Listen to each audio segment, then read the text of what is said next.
As an immigrant to this country, I would like to say a few words to my fellow Americans and to our friends around the world about the events of recent days. Now, I grew up in Austria. I'm very aware of Kristallnacht, or the night of broken glass. It was a night of rampage against the Jews carried out in 1938 by the Nazi equivalent of the Proud Boys.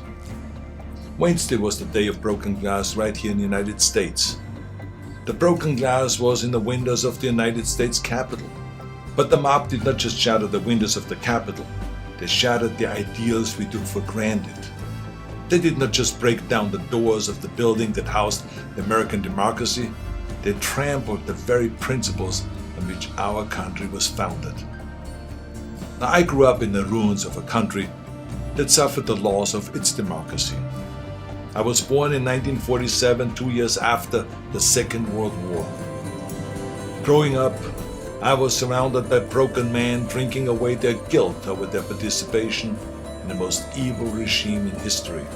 Not all of them were rabid anti-Semites or Nazis. Many just went along, step by step, down the road. They were the people next door. Now, I've never shared this so publicly because it is a painful memory. But my father would come home drunk once or twice a week, and he would scream and hit us and scare my mother.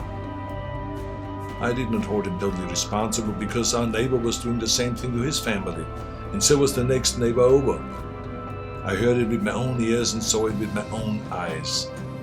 They were in physical pain from the shrapnel in their bodies and in emotional pain from what they saw or did. It all started with lies and lies and lies and intolerance. So being from Europe, I've seen firsthand how things can spin out of control. I know there is a fear in this country and all over the world that something like this could happen right here.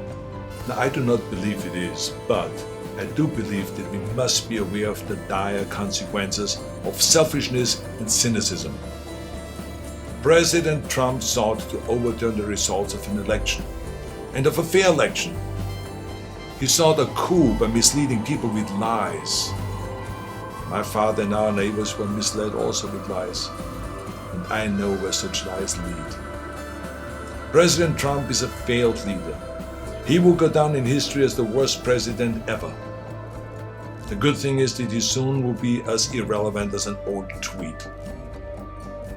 But what are we to make of those elected officials who have enabled his lies and his treachery?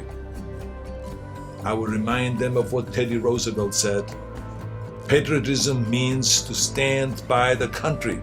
It does not mean to stand by the president. Now you see this sword? This is the Conan sword. Now here's the thing about swords. The more you temper a sword, the stronger it becomes. The more you pound it with a hammer and then heat it in the fire and then thrust it into the cold water and then pound it again and plunge it into the fire and into the water, the more often you do that, the stronger it becomes. I'm not telling you all this because I want you to become an expert sword maker, but our democracy is like the steel of this sword. The more it is tempered, the stronger it becomes. Our democracy has been tempered by wars, injustices, and insurrections. I believe, as shaken as we are by the events of recent days, we will come out stronger because we now understand what can be lost.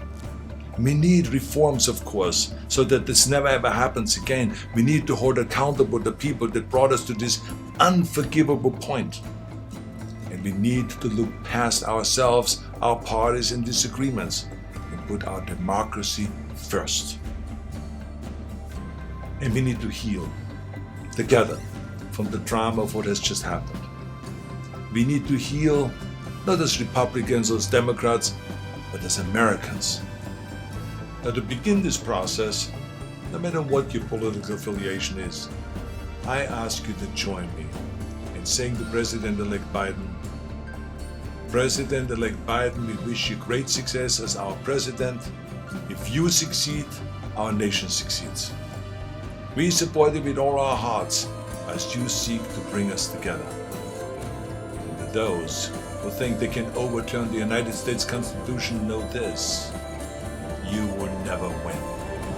President-elect Biden, we stand with you today, tomorrow, and forever in defense of our democracy from those who would threaten it.